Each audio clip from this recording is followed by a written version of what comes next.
Okay, so we've got a question from one of the safe participants. Okay, so she said that she had watched the video I gave a little while ago called The Power of Optimism, and she's enrolled in SAFE class number 2, where the topic is renunciation and developing the determination to be free from samsara. So she said that she's faced a lot of difficulties in her life. Some of them have been life-threatening, but she's always had a very positive attitude through them and has been very grateful for the help that she's received from other people when she's had these various problems. Some have been medical problems, some haven't. Okay. And so she's seeing that she's very glad that she's had this optimistic way of thinking and seen that having that positive attitude has a good effect on your mind. It helps your body heal faster. You have better relationships with other people and so on.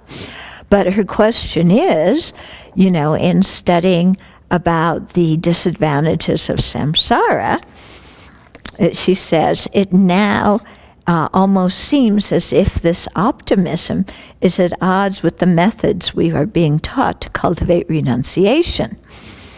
Okay, I know my optimism is different from attachment to life's pleasures. It sure is. It's very different. But I still feel some confusion when considering this in the context of the teachings about the disadvantages of cyclic existence. And then she asked if I could talk about this in a BBC.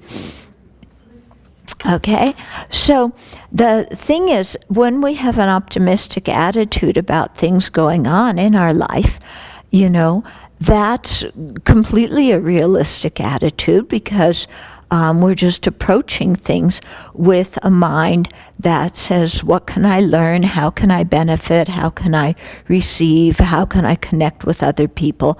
And so it's a very realistic and beneficial attitude. And, everybody's lives would be much better if they had an optimistic attitude instead of always presupposing the worst. Okay? When we talk about the disadvantages of cyclic existence, that too is a realistic attitude. We're not being pessimistic. We're just seeing what cyclic existence is and what it isn't. Okay? And so when we sure are cultivating a certain disillusionment with cyclic existence, but that disillusionment is counteracting the mind that says, I'm going to find ultimate pleasure and delight and happiness and bliss in cyclic existence. And that's a realistic attitude because that's never going to happen.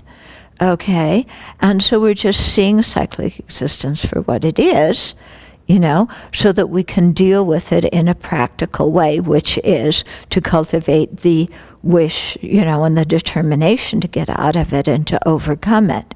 Okay, but that doesn't mean we approach life in a pessimistic way, always assuming that the worst is going to happen, because that pessimism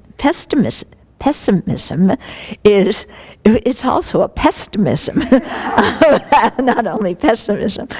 But that's an unrealistic attitude because that's jumping to conclusions. Okay?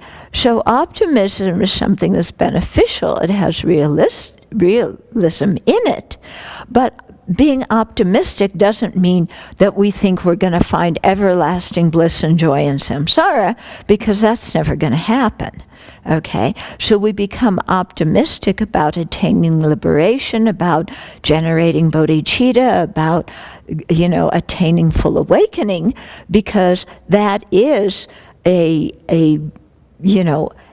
good state, a state of lasting happiness that we can actually attain and that we can go towards. Okay?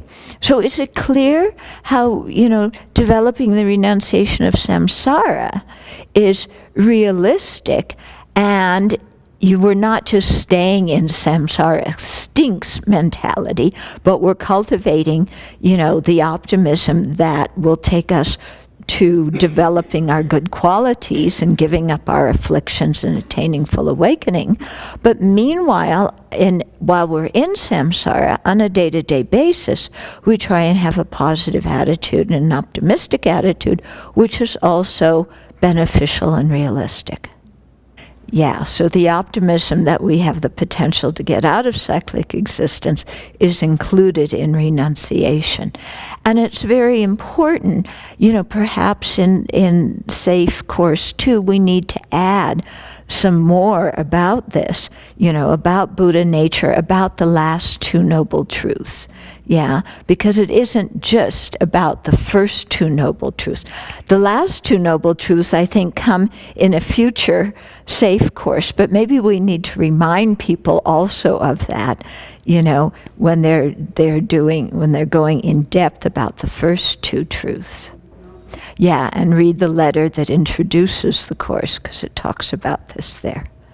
So for me, the letter and the talking about the optimism implies actually an acceptance of understanding the nature of cyclic existence, rather than a denial. So that to experience our difficulties and then have optimism around our capacity to be able to change, or that we will, appreciating the kindness of the people who are around us, means that sort of implicitly you've already accepted that this is the way it is, as opposed to pushing it away. And that's what it seems to me, it's really helpful then in being able to generate the determination to be free. We have to accept what it is and have a positive attitude about how we go forward.